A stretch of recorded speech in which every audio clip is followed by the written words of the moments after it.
right, here we go. It is podcasting time. I'm James Pikeway. Dr. Jenna Burton is in her house.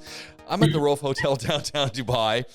Jenna's in the metaverse at home, and we're on Zoom. So if you're listening, you will hear her. Jenna's voice does not sound like she's exactly sitting next to me because she's metaversely sitting next to me. But hey, you know what? All the same, we're talking medical things and stuff that's on our minds, and it's great to be back in the virtual room with Jenna. Hello. It's about time, James. Hey. We were both talking before we pushed the play button about traffic and people going back to work and getting people to school and it's brutal everywhere, worldwide. It is. And I don't know whether it gets worse each year or you just forget how bad it was before it stopped for a little while.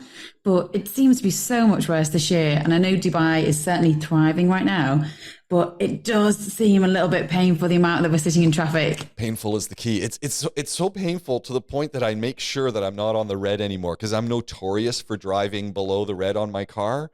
I've never had to go and get the walk of shame Jiffy can, but I don't want to either get the walk of shame Jiffy can. So now I always make sure I have extra fuel because James, I'm in someone traffic. Who has done the walk of shame Jiffy can and has had to have the car collected in the middle of nowhere purely because I couldn't be bothered going to get petrol. Don't do it. Don't go below that quarter. And definitely, sometimes you'll get the red light when the petrol's low and then it starts to flash and that means you're seriously low. You really should have got petrol before then. I don't know whether you've ever got that low, but I've got that low. So my dad back in the day had, so this has got to be like, like the late 80s, early 90s. He had a Chrysler K car, New Yorker, and it was one of these talking cars. You were low on fuel. And it was like the first gen of these kind of things. But when it said you're low on fuel, it really meant you're going to run out instantaneously. So it would say you're low on fuel and then would stop. Yeah, I mean, it'd be nice to get a bit more of a warning than that. Yeah, hey? exactly. Yeah. It's like, there's no time. Oh, anyway, this is a great segue though into and getting back to work, getting back to school, and people, adults, children, illnesses are coming back. No masks. No masks. The UAE has gone, the mask mandate has been lifted. As my son would call it, the freedom muzzle is gone. And we're so much of the world is in this category. I was in the United States in the summer, and parts of that where, there was no one wearing masks, or just people who were concerned were wearing masks in groups. And of course you could still wear one if you want, but it's mask free. And I'm not that I'm worried about anything, but I am slightly aware of the fact that this means people are going to be sneezing more, they're going to be coughing more, not necessarily into their hands or a cloth or something. And that means, these nasties are going to be circulating. And that worries me a little bit. And when we're talking, I know you want to get a word in. I'm not going to let you get a word in, but I will. No, I know. We always have this though, don't we? I speak too much. No. You're supposed to be talking. You're the doctor. But we were talking with some folks back in Canada about kids and just seasonal illnesses, and they said there's no cough medicine on the shelves. They are barren. It's gone. So A, there's a shortage, and B, there's a demand. So people are sending pictures of just empty white shelves where all of the children's and actually the adult cough medicines too are really running out. It's scary. So before we even address the mask issue, there has been studies that show that cough syrups work only as well as warm water with honey and lemon. So people, especially in the UAE, everyone loves a good cough syrup. And sometimes they can feel nice. Sometimes they burn a little bit as they go down. That's quite nice and warm feeling, a bit like the old school whiskey thing that they used to do with a hot toddy overnight if you went 100%. Aren't you supposed to be doing those now anyway? A hot toddy, isn't that mandatory? I thought we're always supposed to have one of those. I don't think I'm meant to recommend it, if I'm honest. There used to be a patient on one of the wards, a little old lady, and she used to bring in a little bit of Guinness, and it was her iron. So every night it was kept in a lock and key cabinet, and we would give her her Guinness. And I think it used to even be prescribed, and she loved it. And it was something she'd done for years and years. Now none of that's allowed, not allowed at all. And I'd say in Dubai, definitely not allowed to recommend alcohol as part of your treatment therapy. Yeah, that's probably a good idea. So you're saying cough medicine really, you probably get a decent result from warm liquid, a little bit of warm tea, put some honey in there, something to coat your throat, and away you go. All I can tell you is that that's what we recommend in the UK, and that's what's been shown. It doesn't mean people don't get some benefits sometimes. And is it, I can't remember the brand name. It's like Prespan or something like that. Prospan. Yeah. You see, you know it. You've lived in Dubai for so long. You know that's a really well-used, common cough syrup that you get here. And people do sometimes come back and they say, oh yeah, it really helped. It helped suppress my cough. But the reality is that when you've had some sort of viral or bacterial illness, your airways become hyperreactive, and it's that causes the cough. It's like a spasm of the airway. And it's actually quite hard to suppress that. And sometimes that can linger for quite a while after the illness itself's already gone.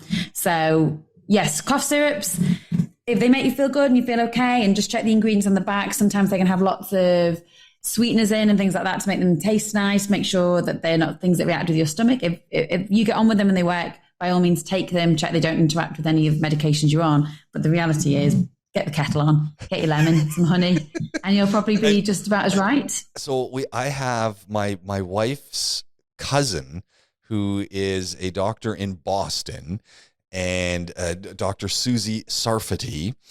And one of her things, I remember going to visit Dr. Susie just, for some fun. Again, we're talking mid-'80s. We drive down to Boston, get some scrod, wonderful visit. And she had this bad cold, and she said, my go-to for coughs and colds, she took a piece of toast, lathered it up with butter, and then she crushed about 10 or 12 cloves of garlic on it, lathered it up, and then downed it. And she just said, you know what? It gets rid of the cold every time. I'm just going, There's definitely a link with garlic and our immune system. And I've got to be honest, it's not something that I've researched extensively. But I know a lot of people take like raw garlic cloves on a regular basis, like just swallow them or whatever. I can't imagine the aftertaste of that, but it probably does help. Why? I'm not sure. Speak to a naturopath will probably be able to tell you further, but there's an awful lot about medicine we don't know about, which I've said lots of times. But going back to what you said, James, about this whole mask not wearing situation, let's refer back to your OCD, of course. It's a hard one, and I have the medical head and I have the more compassionate human head, I suppose. I personally hated the masks. I think there was a time that they were absolutely right to take, and we were worried about a real life-threatening illness. And I think that's sort of not gone, but it's settled. And would I rather have some coughs and colds in the year, but be able to see people's faces, expressions, go back to my other pastime of hugging that I enjoy? And yeah, I would. And I think that there's something so important about being able to see people's faces and going back to normality a little bit. So you can't have everything. So if that's that you get a few more coughs and colds a year, it depends. And if you're someone that chooses not to, keep your mask on. Keep it on. I guess there's scenarios where you want to have a mask on. Like, so I'm thinking when I'm sitting in my class, I can take the mask off now. This is great. I teach public speaking. So nice to be able to see a face. Walking in really congested corridors might be okay to put the mask back on. If I'm standing in the elevator, I might have the mask on. But I think there's so many places you don't need to wear it now. I think that's going to be good. I'm excited about all this.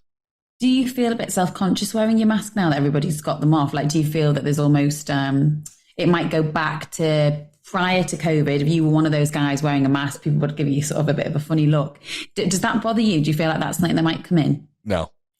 I don't care. Well, you are quite proud. I was at this conference yesterday. Let me just get this. And I only realized after when I was looking at the video, I was wearing this hat the whole time, kind of like this. And then I looked around because I was looking at some pictures. I'm going, who's that guy with the hat on? Oh, that's me. And then I realized no one else had a hat on. I was also dressed like this. So, I was like, nah, mask on. Well, but that's good. And I don't think there should be a stigma around masks, to be honest. I feel like you should be able to make that choice yourself, especially with everything that we've just gone through with COVID. Well, I think that's kind of the bright side is if people now want to wear a mask because you've got common colds and flus and stuff, and you want to wear masks in congested areas, people aren't going to look at you funny anymore. They're just going to go, oh, there's someone's got a holdover. Or maybe they've got a cold. So if I've got a cold and I'm going to be around a bunch of people, I'm going to keep the mask on so that I'm not spreading as much of that stuff directly onto you. So I think it's going to be good. So sorry, James, to interject. One last thing, and I know I'm from the north of England. We've got a lot to say. We speak really fast, and usually I'd say 60, 70, maybe up to 90% of what we say is useless, but we still like to speak. Very quickly, I think there is a new generation of people that are terrified of coughs and colds. And I've seen it as a parent in the school. There's been debates of, hang on, that child's a little bit sniffly.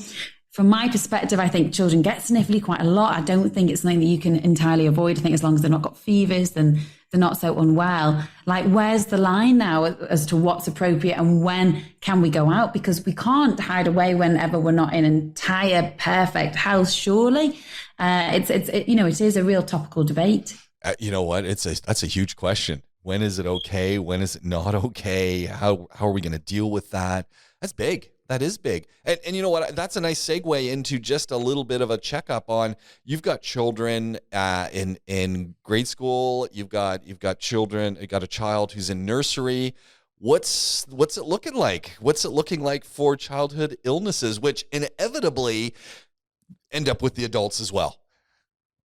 Not always, actually. My little girl's got hair angina at the moment, which is more of a childhood illness, tend to get it before the age of 7. So I feel quite comfortable taking her out theoretically and medically with people that are older. But the fact is I'm actually hiding her away at the moment because everybody is scared. You look at her, she's covered in this really aggressive rash.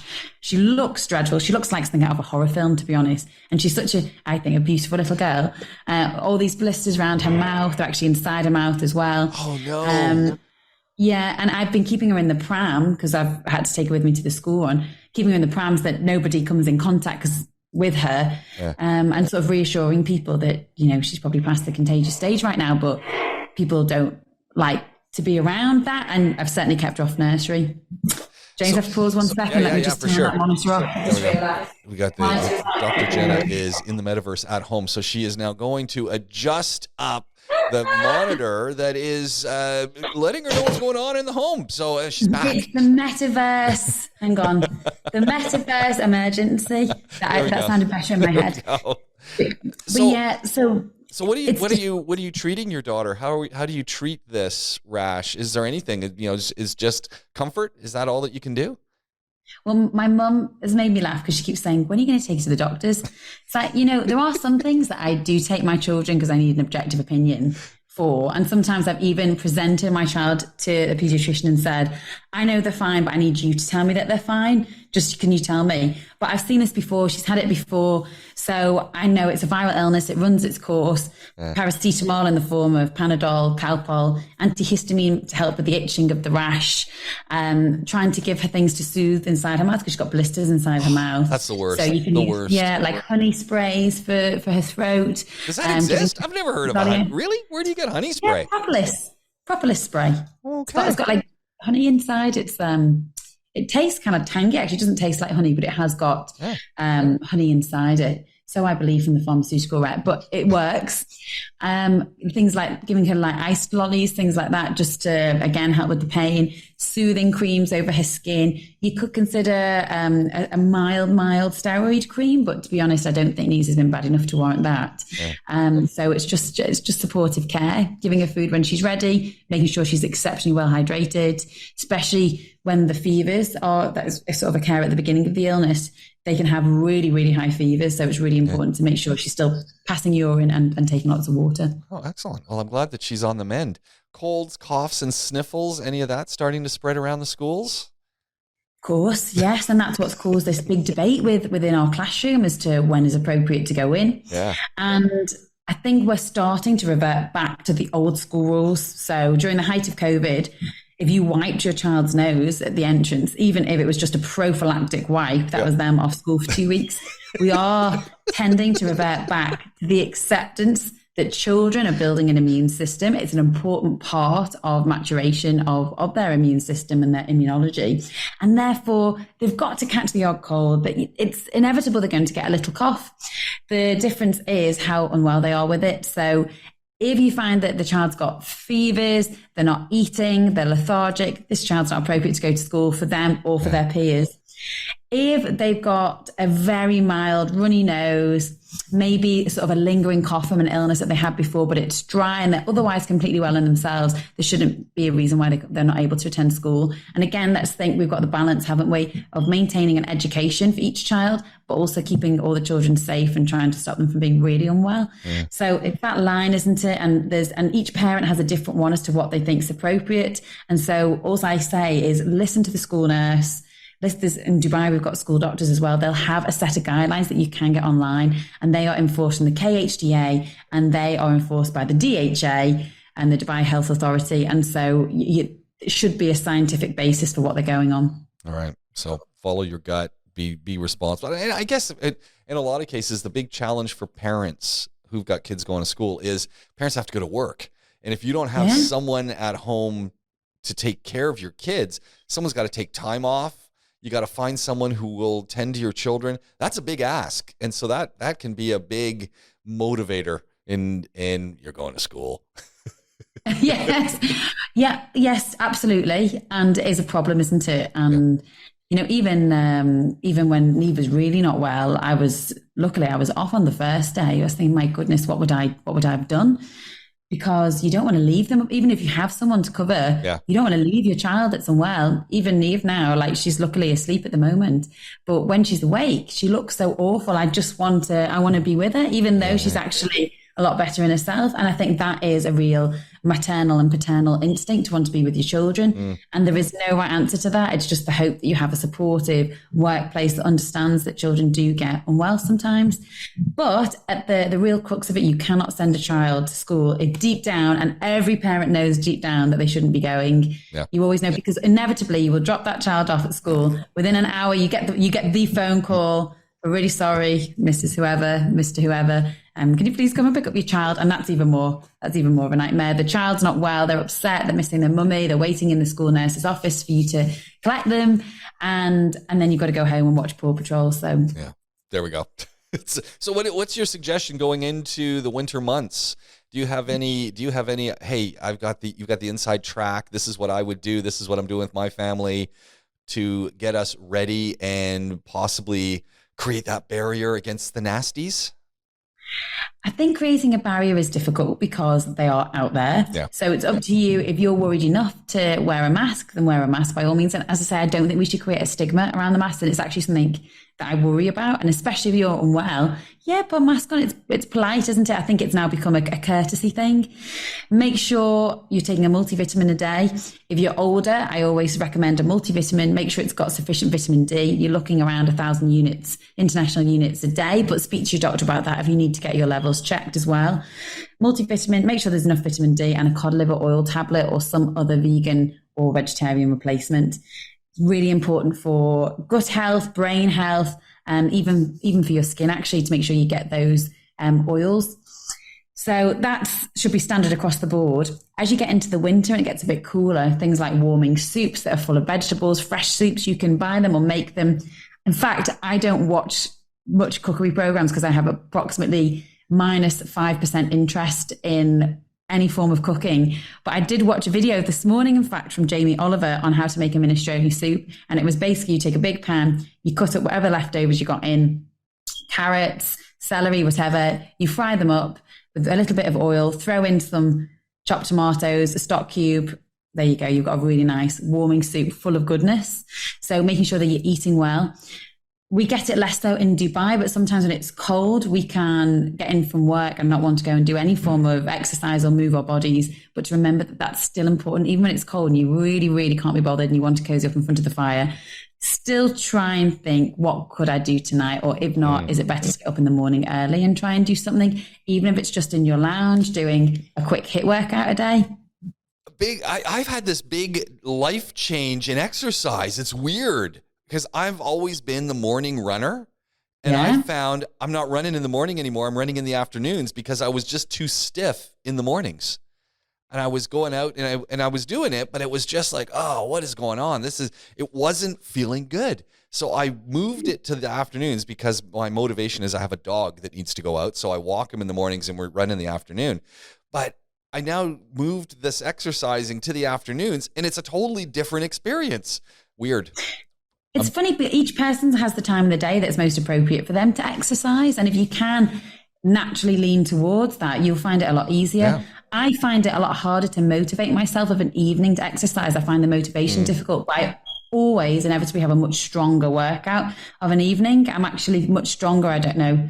That's because I get a second wind or because I've taken all my nutrition from the day. But I'm much stronger at nighttime. But try and get me to do it over nighttime, really hard. I'm the same. I can find a million excuses. Oh, I got some podcasting to work on. Oh, I got some schoolwork to do. Maybe if I get an early night, I could get up earlier in the morning. And go with your natural tendencies, but do try and keep moving, even if it's raining outside, whatever it may be, just do something.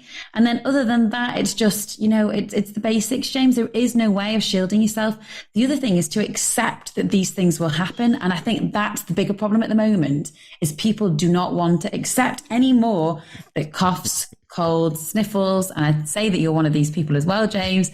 They are an inevitable part of life, and it's an inevitable part of communities, of tactile relationships. It's, this is sadly part of being a human being, and I don't think we're going to be able to entirely avoid it until we manage to get a vaccine that covers every single virus in the world. It happened. So yeah, it's not happening. You don't wish to accept. As soon as I get a little scratch in the throat, it's like, oh no, please no. Okay, went away. It's good.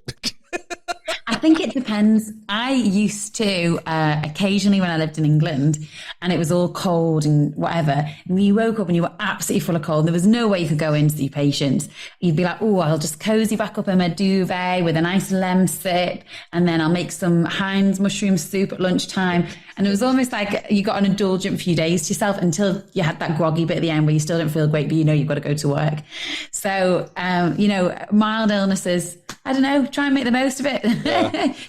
I want to jump into our second topic, and that's burns. And we've got, there's a whole bunch of them because it's still warm and people are going to go away on vacation. So you've got all that seasonal warm stuff. But I want to talk really specifically first just about physical burns because we were in the kitchen, and kitchens are a dangerous place. And yes. It's amazing how quickly you can get yourself into a whole bunch of trouble, whether it be stovetop, things on the stovetop, ovens, and then any other things that are around there, hot kettles, crock pots, the list goes on. Toasters are vicious. Coffee makers, espresso machines. Vicious. What on earth are you doing with your toaster? If you get too close and you decide you can't get out with a knife, so you put your finger in there to get stuff out. Boom, burn. Who does that, James? You don't do it. Just don't do it. People do that stuff. They're just not thinking. It's early in the morning. They haven't got enough caffeine on board. So, and what really brought it up is we were doing a little bit of deep frying in the home, a little bit of tofu deep fried because it takes away all the good stuff and gives you that good crispy outside that you can dip into something. So any nutritional value is gone, and putting that stuff into the pot. The spouse got a burnt finger because it just jumped up on her, and it was like, oh no, got to treat this burn. And back in Canada, turn the tap on, you get the cold water, you get your finger under that cold water. Probably in most parts of the world, you got the cold water going. Yeah, my water's not cold. So suddenly it's like, what do we do? And I remember my grandmother would always say, slather some butter on that. That'll settle it. I know. So I want to talk burns and get your take on what do we do? What's the treatment? We got some great notes on this too. Don't put butter on them. The problem is with butter, Vaseline, any of those remedies that we used to be told to look after our burns. Yes, they're soothing in a sense to the skin, but they have a fatty layer in them, and what that does is it keeps the heat inside. So it's really the kryptonite to burns. You don't want to. Oh no, that's the wrong way. That's the kryptonite was what Superman had, and it was worse. Ignore that. No, my superhero days are gone. It's the kryptonite to burns because it's going to not help the burn. That's good. You got that right. Did I get it right? Thanks, James. I'm so glad. My boys would be so proud. So what you want to do is avoid anything that's got an oily layer inside. So if you have cool water, that's the ideal. Is literally, for as long as you can tolerate, just keep your finger underneath. Don't apply ice. Ice can be sticky and it can stick to the burn. Okay. So just cool water. If you can get a cool compress, that's fine, but just make sure it's not a material like cotton, like cotton wool bud, because again, that will tend to stick to the burn. For as long as you can tolerate, just keep applying that. They normally say sort of between 10 to 20 minutes, even up to 30 if you can. Then remove everything and apply like an antibiotic cream if you can. Now, there's different types of burns, because obviously if it's just a real superficial burn, the skin turns a little bit red, but there's no blistering, etc., that's fine. Treat it at home. If it's a lot deeper, the pain tends to be getting worse rather than getting better. It's bigger than 3 centimeters. It's on the palms of your hands or on your feet or near a joint or something like that, then that's going to require a trip to the A&E department, or ED as we've started to call it now, just to have it checked out. Other than that, it's just going to be a case of, as I say, antibiotic creams and trying to not put anything on it as well, because you want that heat to escape out of the skin. If the blister does form, try not to pop it, because the blisters everyone wants to break the blisters. That's a big thing. I'm going to break this blister. It's like squeezing a spot, isn't it? Or pressing a bruise. There's something weirdly satisfying about it. But no, don't do it, because that is a protective layer which your body's protecting the skin that's burnt underneath.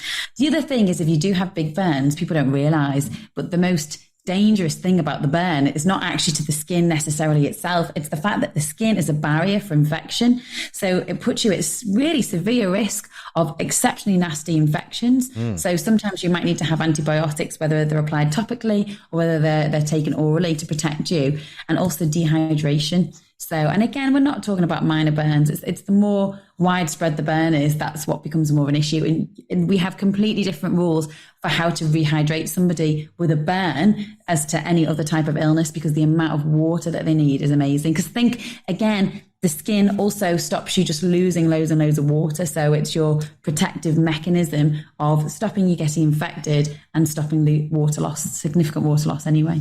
I'm always amazed at how fast it is for a burn to form. You've got the hot kettle, you've poured some water, then a bit of it lands on your hand, and boom, that skin is damaged, and you've got this significant burn. Or you don't have kitchen etiquette, so someone's walking behind you, you don't realize it, and you're backing up, and you drop a whole thing of soup on them, or a sauce, or whatever. It's so easy for burns to happen, and so common, really. Yeah, and I really get frustrated when I'm in the UK, and my mum probably will never listen to this, that's fine. But she always... I'm going to send it to her. You have her number. She said, guess who called me the other day? It's James Breakaway. When she has the children on her lap, she will reach over and start drinking her tea. Oh, no. And it is something that I grew up sort of lying on my mum and dad's lap, and they'd have their cup of tea in hand. What a silly thing to do. What an absolutely really crazy thing to do. Because if that was to fall onto their face, you could end up with disfiguring scars for the rest of their life. And a cup of tea is basically boiling water for the first few minutes. So really not a good idea. Be very careful. Make sure that your hot drinks are kept completely out of reach of children, of course. My little girl, one of the first things that she learned to do was to look at the oven and point and go, hot, hot, hot. And it's just something that we just reinforce all the time. No, you don't go near here. It's hot. Yep. People start to encourage children to make toast themselves, for instance, and they don't realize that they're then starting with their metal knife that they're about to put the butter on or the jam, whatever it may be, when they start trying to dig inside to get the piece of toast out, make That's sure when that they use their finger, because the knife's not working. Just stick the finger in there. James, how dangerous is it? You've got electricity in the toaster, and then you're putting a metal object in there. Just imagine it. Yeah, it's horrible. You just can't do it. Not a good idea. No. So yeah, just remembering to teach children, kitchen safety from a very early age. How about the cookie sheet? The child is down there and they lift their hand up to get a cookie off the fresh cookie sheet that's just come out of the oven, and they palm of their hand burned. Even bowls of really hot food that they might put by the edge of the worktop, and they put their hands. Yeah. Always good idea to consider a baby gate. Problem is that you also need to be able to keep an eye on your children, and if you've got a kitchen that's around the corner and you can't see what they're up to, again, it's that balancing act of what's safest, what's most appropriate. So just remembering to the basics of keep things pushed right back on the surface. You can also get things that are basically like a little stands that you can put hot objects on that the children would not be able to reach, and put it right at the back of the worktop. But sadly, burns, we've all had them from the kitchen. They are inevitable. It's just, if you need pain relief, take pain relief and just try and get something cool, but not ice cold on there. And just remember, nothing that's going to stick, and definitely stay away from the butter or the Vaseline. Years ago, I burnt my hand, and there's no visible scarring or anything left to it. It really blistered up. But to this day, this hand, if I put it anywhere near something warm, like warm water, it's excruciating. Like I've got zero insulation on this hand. And I mean, even just, scraping the barbecue, I've got to put a glove on because it's amazing. The after effect of that. Absolutely. And the deeper the burn, the more likely you are to damage the nerves underneath. So you probably have given yourself a bit of nerve damage. And if you think about the palms of your hands, you have got so many sensory outlets here, and they are so densely populated with nerves that's why the palms of the hands, the soles of the feet, anything like around the lips or the face, or even joints, because obviously from a functional movement, you need to consider going to the A&E much more readily than anywhere else.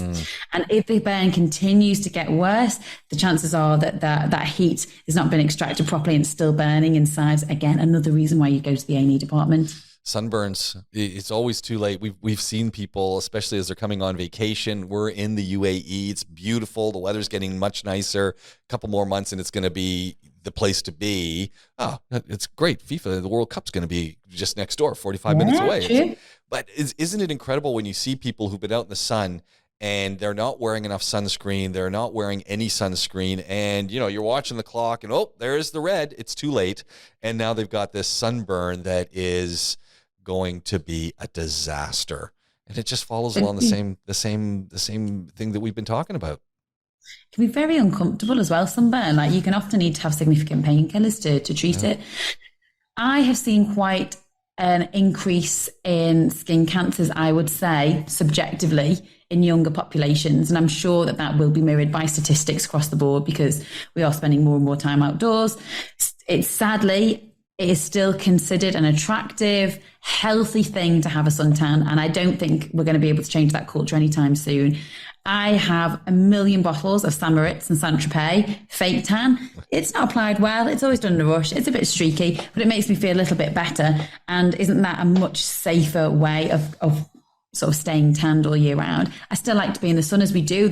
It's a lovely feeling when sort of that sun really sinks into our skin, but it's being able to manage it carefully. So having small amounts of time in the sun, making sure we have factor 30 and above. There's a bit of a debate as to which one's considered the real sunblock. Between factor 30 and 100, you're talking about 1 or 2% difference in the amount of concentration of sun damage that it can protect you from. So I really wouldn't worry so much, as long as you have at least factor 30. If you can buy factor 100, go and buy it. Great. You've got that extra 1% sun protection. And also making sure that your sun cream is good quality.